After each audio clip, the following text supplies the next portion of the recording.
2026వ సంవత్సరము జనవరి మాసంలో 16వ తారీఖు నుండి 31వ తారీఖు మధ్యన ఉన్నటువంటి గ్రహస్థితి మూలకంగా మీనరాశి జాతకులకు ఎలాంటి ఫలితాలు ఉన్నాయో తెలుసుకుందాము.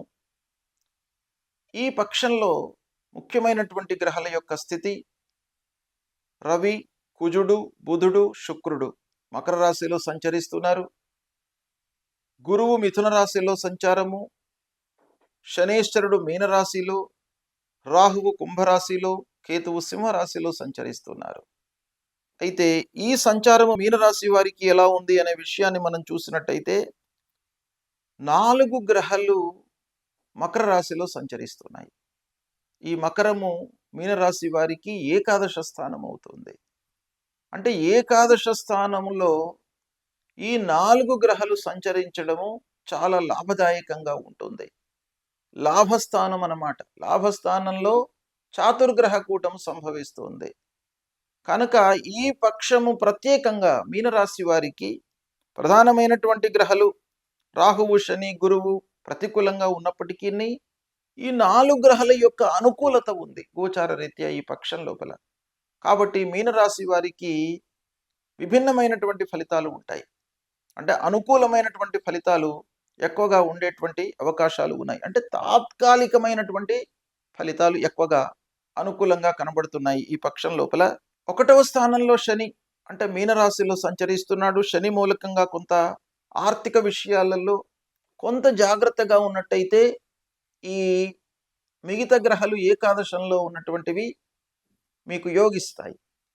కనుక కొంతవరకు మీరు మనస్సు నిలపండి, మీ ప్రయత్నాలు మనస్ఫూర్తిగా చేయండి.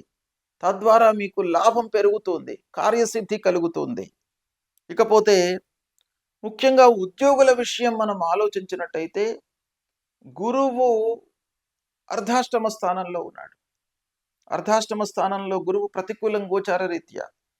అయితే రాస్యాధిపతి చతుర్థంలో ఉండడం కొంతవరకు అనుకూలమే.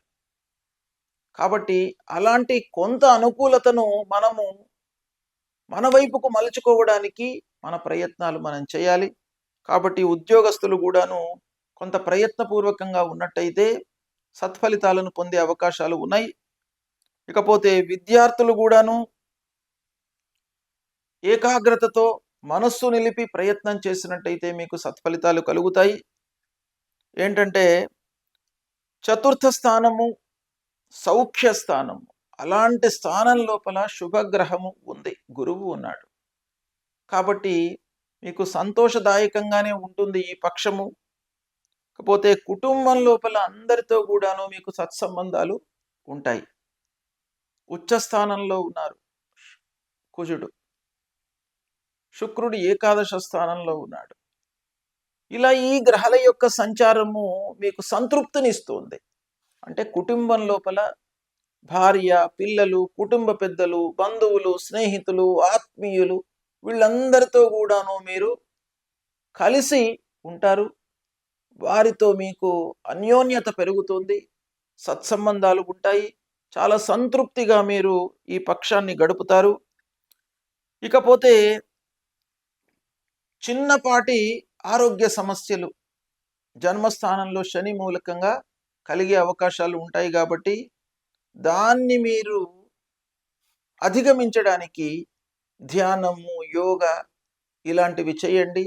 మీకు మానసిక, శారీరక ఇబ్బందులు లేకుండా ఉంటాయి. ప్రయాణాలు ఓవరాల్గా అనుకూలిస్తాయి. వ్యాపారము కొనసాగుతుంది లాభదాయకంగా. కొత్త పెట్టుబడులను పెట్టకపోయినప్పటికీ ఉన్న వాటి మూలకంగా చేతిలో ఉన్న వ్యాపారం మీకు చాలా సంతృప్తిగా కొనసాగుతుంది. మీకు పెద్దలు, స్నేహితులు, ఆత్మీయుల యొక్క సహాయ సహకారాలు బాగా అందుతాయి. కోర్టు వ్యవహారాలు లాభిస్తాయి. రాజకీయపరమైనటువంటి అనుకూలత ఏర్పడుతుంది. ఈ విధంగా మీనరాశి వారికి ఈ పక్షము బాగా కలిసి వస్తుంది. అయితే శని, రాహువు, గురువు ప్రధానమైనటువంటి గ్రహాలు గోచార రీత్యా ప్రతికూలంగా ఉన్నాయి గనుక మీరు నవగ్రహ స్తోత్ర పారాయణాన్ని చేయండి. గురువారం రోజున దత్తాత్రేయ స్వామి దేవాలయానికి వెళ్ళి స్వామివారిని దర్శనం చేసుకోండి. దక్షిణామూర్తి స్తోత్ర పారాయణం చేయండి. ఇక అమ్మవారిని కూడాను కొలవండి. తద్వారా మీకు శుభ ఫలితాలు కలుగుతాయి. శుభం.